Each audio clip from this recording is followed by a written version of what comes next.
சரவணன், நான் உங்களிடமிருந்தே ஆரம்பிக்கிறேன். கீழடி விவகாரத்தில் அதிமுக செய்தது அகழாய்வு, ஆனால் திமுக செய்து கொண்டிருப்பது அரசியல் அப்படிங்கிறாரு முன்னாள் அமைச்சர் மாஃபாய் பாண்டியராஜன். மாஃபாய் பாண்டியராஜன் என்பவர் ஒரு கோடரி காம்பு. அவரை மீண்டும் இந்த கீழடி ஆய்வு விவகாரத்தில் அவரை பேச விட்டுட்டு அவருடைய கருத்து தான் என்னுடைய கருத்து என்று கடந்து சென்றிருக்கிறார் முன்னாள் முதல்வர் திரு எடப்பாடி பழனிசாமி அவர்கள். பாரத நாகரீகம், தமிழர் நாகரீகம்லாம் இல்லைங்க, பாரத நாகரீகம் என்று சொல்ல வேண்டும். ஒரு நாகரீகம் கிடைக்குது உங்களுக்கு, அது 2500 வருஷத்துக்கு முன்னாடி இருக்குது. நீங்கள் போய் நான் பெருசா அவன் பெருசா அப்படின்னு சண்டை போட்டு இருந்தீங்கன்னா யார் பணம் கொடுப்பா உங்களுக்கு? அப்படிலாம் நீங்கள் பேசக்கூடாது, இப்படி பிரிவினைவாதம் எல்லாம் பேசக்கூடாது என்று நீட்டி முழக்கிய கோடரி காம்பு தான் திரு மாஃபாய் பாண்டியராஜன். அவரை தலையில தூக்கி வைத்து கொண்டாடி கொண்டிருக்கிறார்கள். கடுமையான இல்ல, ஆமா, பின்ன என்ன இப்ப நீங்க இதே உங்க நியூஸ் சேனல் நியூஸ் 18 தான் பேட்டி கொடுத்திருக்காரு. பேசக்கூடாதான், நம்ம நாகரிகம் சிறந்ததுன்னு சொல்லக்கூடாதான், அது பிரிவினைவாதமா? அப்படி சொன்னா பணம் கொடுக்க மாட்டாங்களாம். இப்படிப்பட்டவர்களை வைத்துக்கொண்டு அவர் பேட்டி கொடுத்துட்டு ஏன் கீழடியை பத்தி பேசினா உங்களுக்கு என்ன, உங்களுடைய தரம் குறைந்து விடுமா? ஆரிய நாகரிகம், திராவிட நாகரிகம், தமிழர் நாகரிகம்னு பிரிச்சு பேசாதீங்க. அப்படி பிரிச்சு பேசுறதுதான் பிரிவினைவாதம் அப்படின்னு அவர் சொல்றாரு. இல்ல, அது என்ன பிரிவினைவாதம்? இதுதானே வரலாற்று உண்மை. இதுல என்ன பிரிவினைவாதம்? அதற்கு அண்ணன் தங்கம் தென்னரசு அவர்கள் ஒரு தெளிவான விளக்கத்தை அப்பதே கொடுத்தாரு. சரி ஐயா, அந்த காலத்துல பாரத நாகரிகம்னு ஒரு நாகரிகமே இல்லாத ஒன்றை இப்ப நீங்க பாரத நாகரிகம்ன்றீங்களே, எப்படி இதை ஏற்றுக்கொள்ள முடியும் அப்படின்றது முக்கியமான கேள்வி. இப்படிப்பட்டவருடைய கருத்தை இன்னைக்கும் தலையில தூக்கி வச்சுக்கிட்டு அவருடைய கருத்து தான் என்னுடைய கருத்து. ஏன் நீங்க பேசினா என்ன ஆயிடும்? கீழடி குறித்து பேசினா உங்களுடைய தராதரம் குறைந்து விடுமா? தகுதி குறைந்து விடுமா? இது ஒரு மிகப்பெரிய போர், ஒரு மொழி போர், இன போர், நம்முடைய கலாச்சாரத்திற்கான போர். என்ன செய்கிறது பாஜக? கீழடி ஆய்வு முடிவுகளை வெளியிட மறுக்கிறது. நம்முடைய கேள்வி எல்லாம் என்ன? இப்போ இதுல அதிமுக ஜாஸ்தியா செஞ்சிருக்கா, திமுக ஜாஸ்தியா செஞ்சிருக்கான்றது செகண்டரி. இப்ப இருக்கக்கூடிய பிரச்சனை என்ன?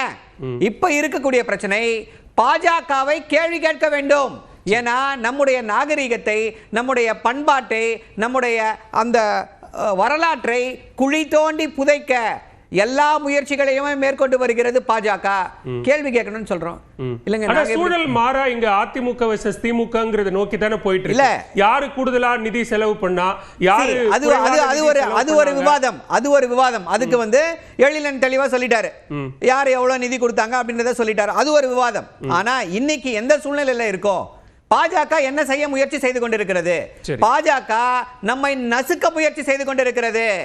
நீங்க கூட்டணியில் இருக்கீங்க, எதையாவது பேசுவீங்க, பேசிட்டு நாளைக்கு கூட்டணி தர்மத்தால் அப்படி பேசிவிட்டோம், என்ன செய்வது அப்படின்னு சொல்வீங்க.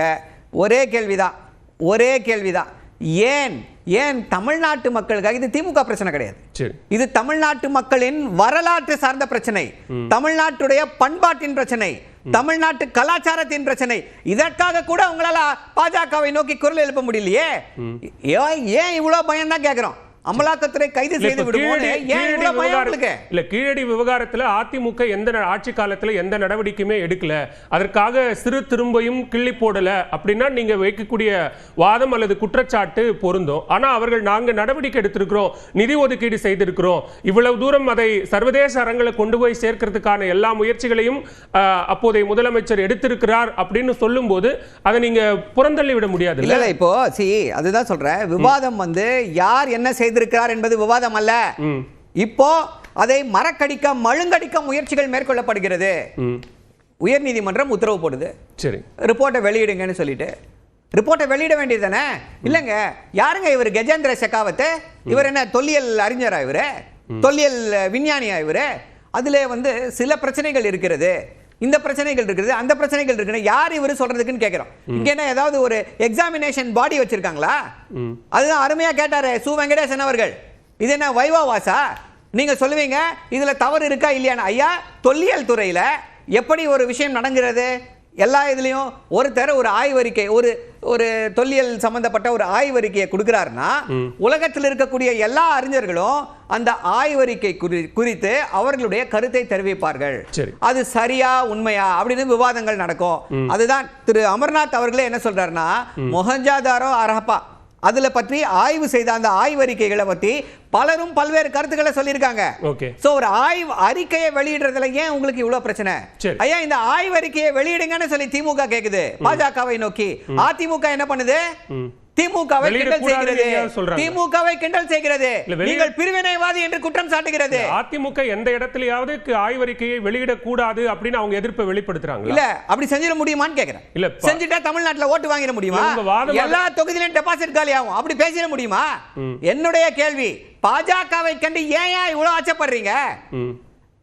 போலாம், கூட்டணி தர்மம் தான், பயப்படுறீங்க தெரியுது. அமலாக்கத்துறை நாளைக்கு எல்லாரும் நைட்டு எல்லார் வீடியும் கதவை தட்டும். அதுக்காக தமிழருடைய இப்படிப்பட்ட உரிமைகளை அடகு வைத்து விடுவதா? அதுதான் முக்கியமான கேள்வி. அந்த கேள்விக்கு பதில் இருக்கான்னு பார்த்தா இல்ல. ஆனா என்ன பண்றாங்க? ஏன் திருப்பி இன்னொரு கேள்வி, திரு எடப்பாடி பழனிசாமி அவர்கள் ஏன் அச்சப்படுகிறார் கீழடி விவகாரம் குறித்து பேசுவதற்கு? இல்ல, இப்போ மாஃபாய் பாண்டியராஜன் பேசின கருத்தை அவர் வழிமொழிகிறார். அவர் கொடுத்த விளக்கம் சரியானது.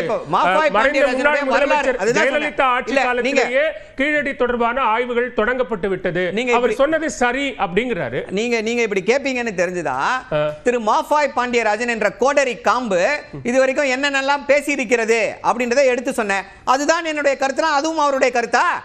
எடுத்து சொல்வார்களா? யாராவது ஒத்துக்கொள்வார்களா? அதை நான் பதில் வாங்கிக்கிறேன். முதற்கட்ட பார்வையா எடுத்துக்கிறேன். திரு பாபு முருகவேல், இங்க நிறைய விளக்கங்களை நேற்று சட்டமன்ற உறுப்பினர் ஏழன் கொடுத்தாரு. அதுல நீதிமன்றத்தினுடைய தீர்ப்புக்கு பிறகாகத்தான் அதிமுக நின்று போன கீழடி அகழாய்வையே நடத்தியது. நீதிமன்றம் உத்தரவிடல அப்படின்னா கீழடியை தமிழர் நாகரிகத்தை அதோடு மூடி மறைக்கத்தான் பார்த்திருப்பாங்கிற சில குற்றச்சாட்டுகளையும் வைக்கிறாரு. சரவணனுக்கும் சேர்த்து பதில் சொல்லி, இப்போ நம்ம கீழடி நம் தாய்மடி அப்படின்னு அதுக்கு டைட்டில் கொடுத்தது யாருன்னு உங்களுக்கு தெரியுமா? எனக்கு தெரியும். அவர் பேசி முடிக்கிட்டோம், நான் பேசுறேன். எனக்கு தெரியும் யார் டைட்டில் கொடுத்தாங்க. அதிமுக அந்த டைட்டில் கொடுத்துச்சு. இப்போ அந்த டைட்டிலுக்கு ஸ்டிக்கர் ஓட்டுறாங்க வழக்கம் போல. அப்போ நம்முடைய தலைப்புக்கு ஏற்றார் போல உயர்த்தி பிடிப்பது அதிமுக, உரிமை கொண்டாடுகிறது திமுக. ஒன்று ஆச்சா. அதுக்கு அடுத்தது முன்னாள் அமைச்சர் மரியாதைக்குரிய அண்ணன் பாண்டியராஜனை சகோதரர் சரவணன் வந்து கோடரி காம்புன்னு சொல்கிறார். அவர் சொன்னதை நான் வழிமுறைகிறேன்னு சொல்லி சொல்கிறாரு அண்ணன் எடப்பாடியார்னு சொல்லி சொல்கிறார். நிறைய விடயங்களுக்கு என்ன நடக்கிறது என்று தெரியாமல், இதுதான் நடந்திருக்குமோ என்று யூகிக்க கூட முடியாமல் நம்முடைய முதலமைச்சர் பழைய கோடரி காம்புகளாக RS பாரதி, தங்கம் தென்னரசு, ரகுபதி, சிவசக்கரன் என்கிற பழைய கோடரி காம்புகளை வைத்திருந்தார். இப்போ புதிய கோடரி காம்பாக அண்ணன் MRK பன்னீர்செல்வம் வந்திருக்கிறார். அண்ணன் MRK பன்னீர்செல்வம் பெயரில் வரக்கூடிய அந்த அறிக்கைகளை நீங்கள் படித்து பார்த்தீங்கன்னாலும், அவர் மேடையில் பேசுகிற பேச்சுக்கு நீங்கள் ஒப்பிட்டு பார்த்தீங்கன்னா, இந்த புதிய கோடரி காம்புக்கு இந்த அளவுக்கு அறிவு இருக்குமா, இந்த கோடரி காம்பு இந்த அளவுக்கு வலுவான வாதங்களை வைக்குமா அப்படின்னு நம்ம அந்த அறிக்கையை படித்து பார்த்தா தெரியும். அந்த வரக்கூடிய வார்த்தை, ஏன்னா அவங்களுக்கே தெரியாது யார் பேர்ல அறிக்கை வருதோ, அவங்களுக்கே தெரியாது அந்த கோடரி காம்புகளுக்கு அந்த பேரில் சரவணன் பயன்படுத்தும் போது நான் அது கடுமையான விமர்சனம். அதே எனக்கு சொல்லிடுங்க. இல்ல அதான் வேண்டாம் அப்படின்னு, அது உங்களுக்கும் அதே நீங்க அவர் ரொம்ப கடுமையான வார்த்தைன்னு அவர் சொன்னீங்க இல்லையா, அதே மாதிரி எனக்கும் சொல்லிடுங்க ரொம்ப கடுமையான வார்த்தைன்னு சொல்லிட்டு நான் திரும்ப தொடர்ந்து நான் பேசுவேன். ஏன்னா சரி அச்சா, அதுபோல தொடர்ந்து இந்த புதிய நேரத்திற்கு ஏற்ற மாதிரி திமுகவில் புதிய புதிய கோடரி காம்புகள் வந்து கொண்டே இருக்கும். இந்த புதிய கோடரி காம்பு MRK பன்னீர்செல்வம் எத்தனை நாளைக்கு அந்த காம்பா இருக்கும்னு நமக்கு தெரியல. அத பிறகு அண்ணன் எடப்பாடியார் எதற்கு பயப்படுகிறார், ஏன் இதை பற்றி பேச வேண்டியது தானே அப்படின்னு சொல்லி சொல்றாரு.